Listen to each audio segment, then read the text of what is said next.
بچی کو اگر بہت پیار سے پالا، پردہ بھی کرایا، دین بھی سکھایا، اچھا کھلایا پلایا، ٹھیک ہے۔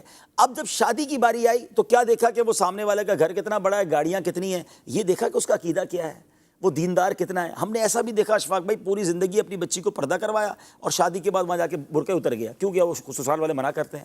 ساری زندگی اولیاء، اہل بیت، غوث پاک، 12ویں شریف، میلاد کا ذہن دیا اپنی بچی کو، بچی بھی ماشاءاللہ نیک رہی، اور جہاں بھیجا وہاں کہتے ہیں وہاں تو یہ سب چیزیں کرنے کی اجازت ہی نہیں ہے۔ تو آپ نے کیا کیا اپنی بچی کے ساتھ؟ اچھا پھر اسی طرح سود کا کام کرنے والا، حرام روزی کمانے والا، یہ دیکھا ہی نہیں۔ اچھا آپ حلال کماتے بھی رہے، اپنی بچی کو حلال کے ذریعے پرورش کرتے رہے، اب شادی وہاں کر دی، رشتہ وہاں کر دیا جہاں حرام روزی کمائی جا رہی ہے۔ آپ نے اپنی بچی کے ساتھ کیا کیا؟ کبھی سوچا آپ نے اس کی آنے والی نسلوں کا کیا ہوگا؟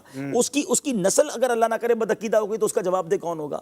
تو کیا دیکھیں؟ اچھا دیکھنے کے لیے تو باپ نے کیا نا، کون باپ برا چاہتا ہے؟ اس نے بینک بیلنس، دولت، گاڑی بنگلہ دیکھا، صحیح اچھا نہیں کیا اس نے۔ سب سے بڑی بات یہ کہ ہماری چیک لسٹ ہی غلط ہے۔ ہم نارملی لڑکا ڈھونڈتے وقت 3-4 چیزیں دیکھتے ہیں، دکھتا کیسا ہے، دکھتا بھی چل جائے گا اگر کماتا اچھا ہے تو، ٹھیک ہے نا، پھر اس کے بعد خاندان کیسا ہے، کوئی بری عادت تو نہیں ہے۔ اچھا بری عادت میں بھی کیا چیک کریں گے؟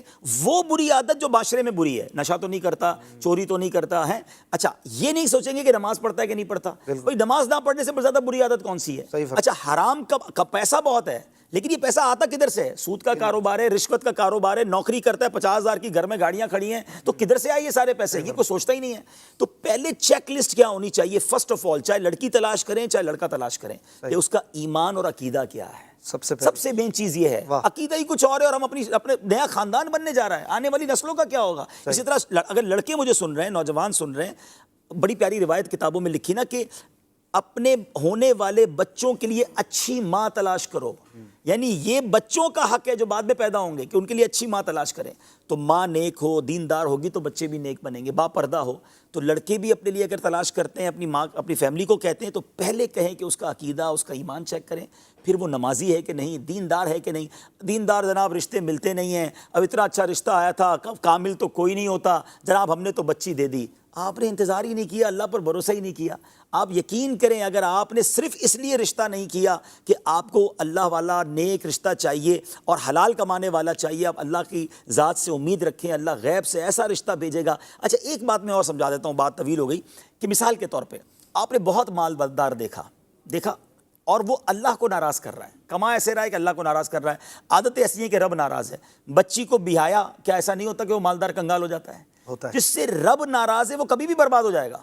اچھا ایک ایسے گھرانے میں دیا جو بظاہر اتنے مالدار نہیں لیکن اللہ کو راضی کرتے ہیں، نیک لوگ ہیں، حلال کماتے ہیں، نمازی ہیں، دیندار ہیں، آپ نے بچی دی، اللہ نے اس کی دنیا اچھی کر دینی ہے۔ تو سب سے پہلے یہ دیکھیں کہ میں جدھر اپنی بیٹی دے رہا ہوں یا اپنے بیٹے کا رشتہ کر رہا ہوں، وہ جو خاندان جڑ رہا ہے اس سے رب راضی ہے کہ نہیں۔ وہ کام کیسے طے کریں کس سے رب راضی ہے؟ ہم طے نہیں کر سکتے۔ سمپٹمز کچھ بھائی شرابی کو دیکھ کر تو پتہ چل جائے گا نا کہ اس کی حرکتیں کیا ہیں، ٹھیک ہے نا، ایٹ لیسٹ نماز پڑھنے والا ہو، دیندار ہو، حلال روزی کمانے والا ہو، خدا والا ہو، سب سے پہلے عقیدہ ٹھیک ہو، پھر اس کے بعد خیر انشاءاللہ۔ الحمدللہ میں جانتا ہوں، مزے کی بات ہے کہ ہمارے رشتہ داروں میں ہی ایک بہت، میں نام لوں تو آپ حیران ہو جائیں گے، اتنے بڑے گھرانے کا رشتہ آیا اور جس کے یہاں رشتہ آیا وہ اتنے مالدار نہیں ہیں، اور وہ بلینرز تھے، بلینرز تھے، ان کا عقیدہ درست نہیں تھا۔ انہوں نے مجھے فون کیا کہ رشتہ آیا، اچھا بیٹی کے لیے رشتہ آیا، وہ بیٹی والے تھے، کہ میری بیٹی کے لیے رشتہ آیا ہے لیکن میں صرف اس لیے منع کر رہا ہوں کہ یار میں جن عاشقان رسول میں اپنی بچی دینا چاہتا ہوں یہ وہ لوگ نہیں ہیں۔ مجھے اتنی خوشی ہوئی، حالانکہ وہ خود بظاہر مذہبی حلیے والے بھی نہیں تھے،